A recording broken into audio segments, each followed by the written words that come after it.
Assalamualaikum warahmatullahi wabarakatuh. Nama saya Ai Rahmawati, Prodi PIAUD. Tujuan saya membuat video ini untuk memenuhi salah satu tugas tentang sejarah perjuangan Islam pada masa Nabi Muhammad periode Mekah.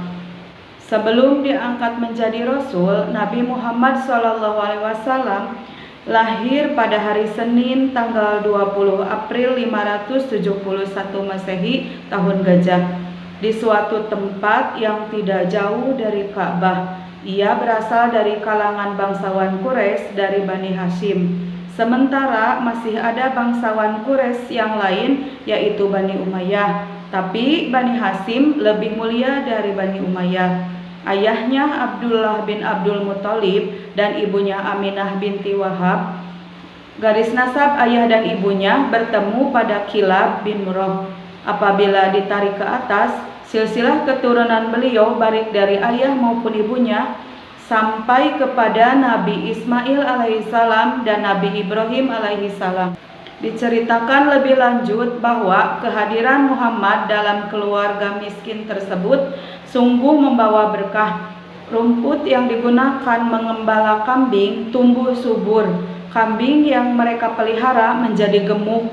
Air susunya menjadi banyak sehingga kehidupan mereka yang suram dan susah berubah menjadi penuh bahagia dan kedamaian.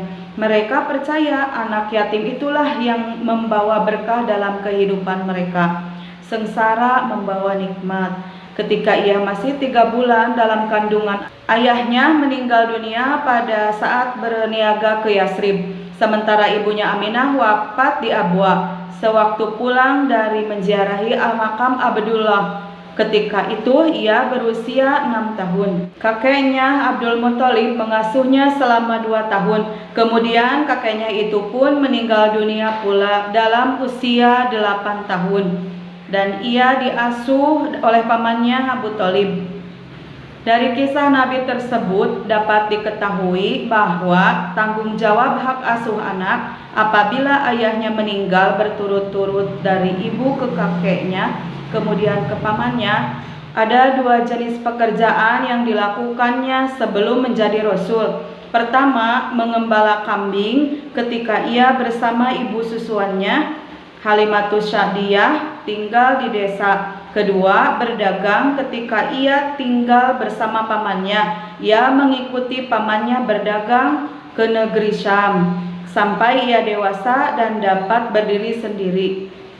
Sebagai seorang pedagang, selain ia berdagang dengan pamannya, ia juga melakukan kerjasama dagang dengan Khadijah, yaitu seorang janda kaya raya. Khadijah tertarik pada kejujuran akhlak Nabi dan ingin menjadi suami. Setelah sebelumnya ia berkali-kali menolak tunangan bangsawan Quraisy. Dari 2 pekerjaan yang dilakukan Nabi menjelang usianya 25 tahun memberi modal kepadanya untuk dapat hidup lebih mandiri. Dalam usia 25 tahun, Abu Thalib menawarkan keponakannya itu kepada Khadijah binti Khuwailid. Tawaran Abu Thalib diterima Khadijah. Pernikahan Nabi dengan Khadijah binti Khuwailid berlangsung ketika Muhammad berusia 25 tahun dan Khadijah 40 tahun dengan mahar 20 ekor unta. Dari pernikahan Nabi dengan Khadijah telah melahirkan 2 orang anak laki-laki, masing-masing Qasim dan Abdullah. Keduanya meninggal selagi masih kecil. Karena sedihnya tidak mempunyai anak laki-laki, beliau mengangkat Zaid ibnu Harithah sebagai anak angkat. Pada awalnya beliau sempat memanggilnya Zaid ibnu Muhammad, tetapi kemudian ditegur agar kembali kepada nama semula. Itu artinya anak angkat tidak dapat disamakan dengan anak kandung.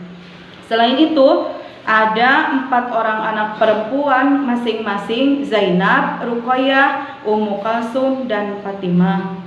Menjelang usia 40 tahun, selama 1 bulan dalam setiap tahun, Muhammad mengasingkan diri ke Gua Hira untuk merenungi alam dengan ciptaannya. Istrinya Khadijah memberi dukungan penuh terhadap keinginan tersebut. Disediakannya makanan untuk dibawa suaminya Muhammad sebagai bekal ke Gua Hiro itu. Demikianlah dilakukan Muhammad setiap tahun. Ketika usianya 40 tahun, pada tanggal 17 Ramadan 611 Masehi, malaikat Jibril mendatanginya menyampaikan wahyu Allah yang pertama, surat Al-Alaq ayat 1-5.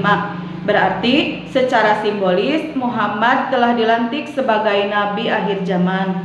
Setelah wahyu pertama itu datang, terputuslah wahyu selama lebih kurang 2 tahun. Kemudian Jibril mendatangi lagi untuk membawa wahyu yang kedua, surat Al-Mudaththir ayat 1-7. Dengan turunnya wahyu kedua itu, maka berarti Nabi sudah mulai wajib menyampaikan dakwah.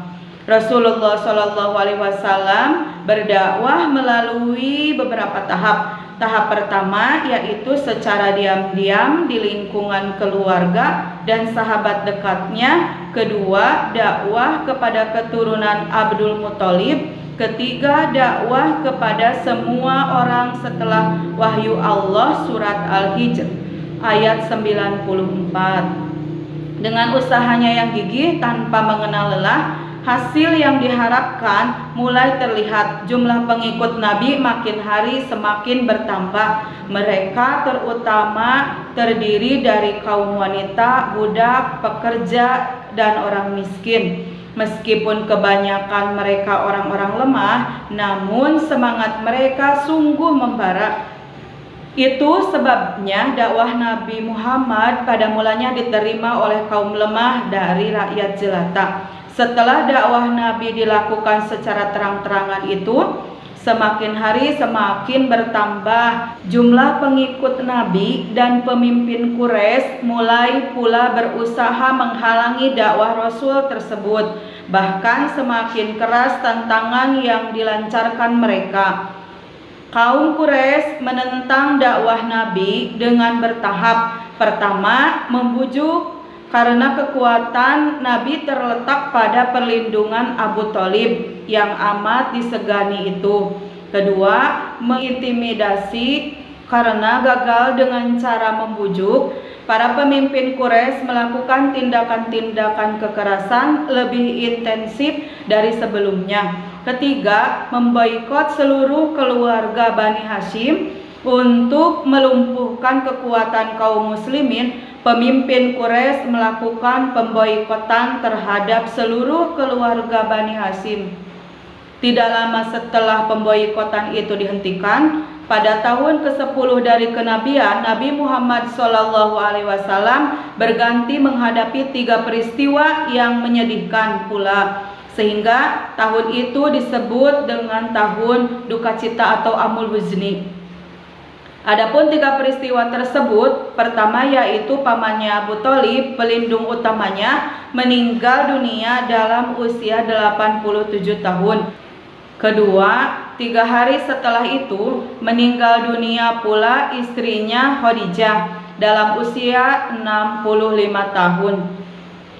Sepeninggal 2 pendukung utamanya itu, kafir Quraisy tidak segan-segan lagi melampiaskan nafsu amarah mereka terhadap Nabi.